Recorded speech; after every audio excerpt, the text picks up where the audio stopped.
On the way out, your biggest takeaway from Tennessee's weekend in Phoenix on the diamond, 1-2 with losses to Grand Canyon and Arizona. But what do you kind of take away from that weekend? And what can you tell us about this NCAA eligibility issue that the Vols have with one of their top prospects in Maui Ahuna? Yeah, not an ideal situation to deal with right out of the gate, and Tennessee was caught off guard by having to deal with it. Maui Ahuna obviously transferring from Kansas after his coach at Kansas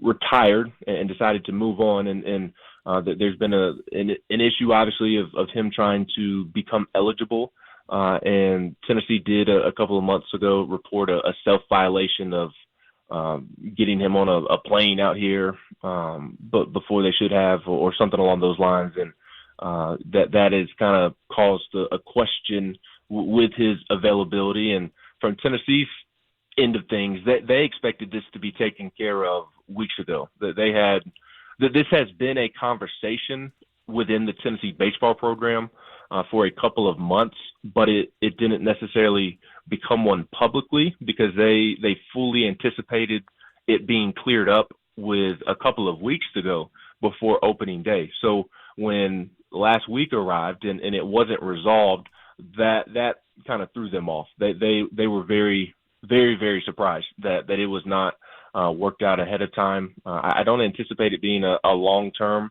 deal. We'll see exactly when Maui becomes available, but they certainly need his bat in the lineup, and you saw that this weekend. Yeah. That was kind of my main takeaway, is that Tennessee is going to have plenty of pitching.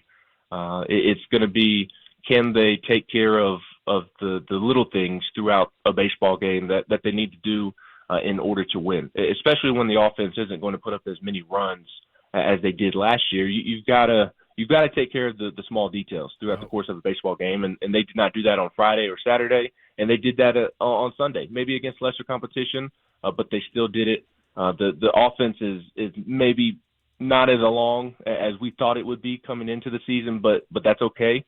Because, again, they still have the pitching to go win a lot of games, and they will win a lot of games because of that pitching.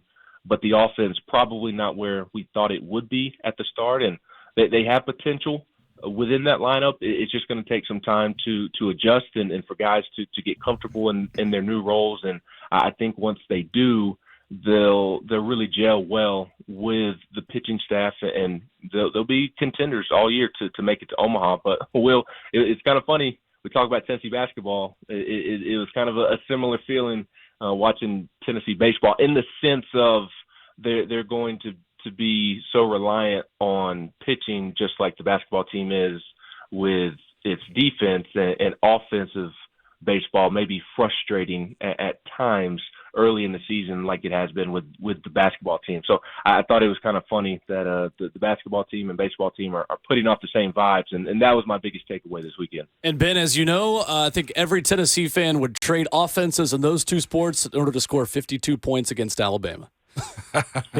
Yes, they certainly would.